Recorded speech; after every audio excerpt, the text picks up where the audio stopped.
I'm Florian Idenburg, of Florian Idenburg. I'm an architect. I'm Dutch, but I live in New York. It's also where our office is. The office is called Seoul, or Solid Objectives Idenburg Liu.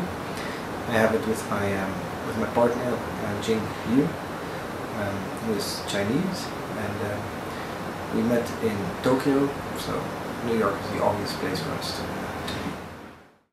I lived in Japan for a long time, and Jing being Chinese, I spent a lot of time in China, or I moved to China on many occasions, and only recently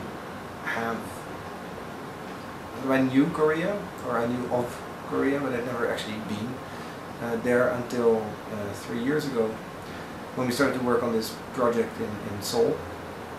And at first, when I came, I thought, this is just like Japan, except for a few years, like 2 decades behind or something. Obviously, Korea being sort of boxed in by Japan and China, and in a way being occupied by either one of them in history. I initially had the idea that there's something somewhere a mix between China and Japan, but actually over time and by working there, I realized that this is a very particular country with a very particular people, which I think is for us an ongoing discovery. I noticed the incredible, so on the one hand it's a very rational country, but at the same time it's a super emotional country, and so many things come about in a very non-linear way. And so I think it's very interesting to work there, especially being Dutch, where we tend to be very rational and cool, to see how to work in a super hot environment. One thing that really sticks with me, and I still very much believe, is there's an incredible sense for color.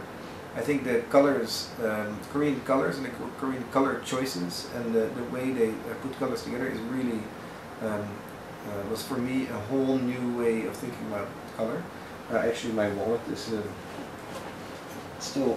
it's a Korean wallet. Yeah, it's now a little bit dirty. This is a $1, this is 1,000 won, which comes from actually the traditional, I think, religious clothing. Sorry, my terms are very bad, but the dresses that they wear, the kimonos that they wear, they have a very good color setting as well. So one thing I realized is their color sensitivity is really something that I think is unique, and it is very specific. If you ask what is Korean architecture, obviously you think of the traditional Korean homes, the hanok homes, but those are traditional. What is Korean architecture now?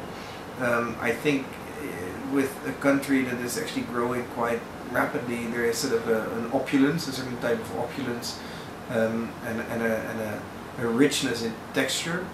But I think it's hard to, it's less distinct, so to say, than Japanese architecture or something. And I think it has to do with the fact that there's not really a coherent discourse. Yeah. Many Korean architects, young Korean architects, enjoy their training outside of Korea, and so it's almost more like a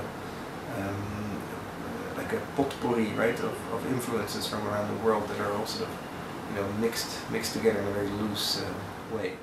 Food, yes. I think extreme heat, meaning not temperature, but just emotions that become very intensive and sort of in waves. So food has to do with that as well. There's sort of certain super just burst of heat or hotness, right? That suddenly has to be dealt with, and it comes like clouds, or it comes like I don't know. It's very unpredictable. But suddenly these things appear, and then they're in the way of everything, and then they deflate and they're gone and nothing has happened, it seems. So these that I think is the most it's very unpredictable in that sense, the unpredictability, which makes it also very very interesting in a good way, meaning the inability to actually anticipate. I think now it seems finally, I mean, Korean culture is very dominant in Asia and certainly influencing, leading to an extent, culturally. China is of course a big powerhouse, which they can't really, I mean, they will have to relate themselves to whatever China and America actually does. I mean, obviously they have a deal now with America. That's another thing. When I came for the first time, I thought, really, wow, this is very American, right? Like, was it the 52nd state? Yeah. The influence is very, very much there. But I think at the same time now, culturally, they are. So it's weird if you will not be able to, if we would not be able to identify what Korean is, if K-pop and if Korean popular culture now is so dominant in Asia. I have another different observation. I met Kyung Park last 2 weeks ago in LA. He moved to LA, and I realized in a way that in some way maybe, I mean, he said Koreans are nomads in a way, or they're always traveling, and I said that he's very typical Korean for him to never be satisfied in one place and always sort of just moving around and searching maybe. So that maybe makes it also Korean, the sort of permanent search for something. I don't know if they're very domestic. I don't think it's a very domestic type of people. I think the Japanese are more domestic, so to say. The Korean architecture, I know Min Cho, but I don't know if that's. I mean, he is building a lot.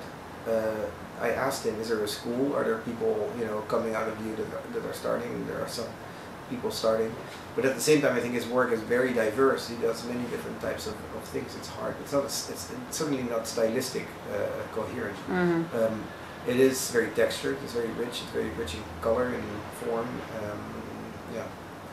So maybe that sort of openness, or the ability to take on a lot of different things. When we did PS1, we had Unjae from 2x4, who's Korean, picked the color of the balls. Because I had just been to Korea and I realized how. That really struck me.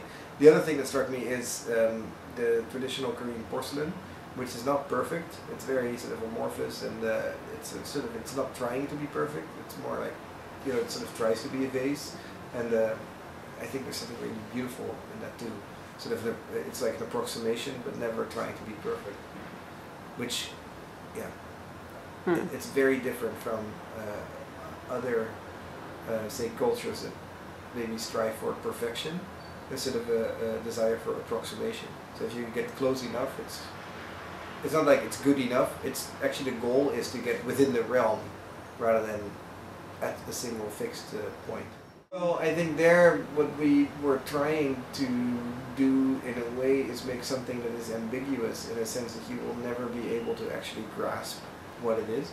So it has something, you can't see it. I mean, you can never see it as a single thing. It's embedded within the urban fabric of Seoul. And so you can only sort of get near to it, and then physically it's there, and it is very abstract, but you can never comprehend it as a form, and every time that you walk around it, it does something else. So it becomes something that you cannot, I mean, I think it's really hard for people to draw or something. It's not, it's the opposite of a logo. It's just sort of this thing. And so there was sort of a desire to create something that is deliberately ambiguous, basically. Which came from basically from our sort of personal findings in looking at what is there and what is this context. It's not something that we would do everywhere else as well. I think it's very specific for there.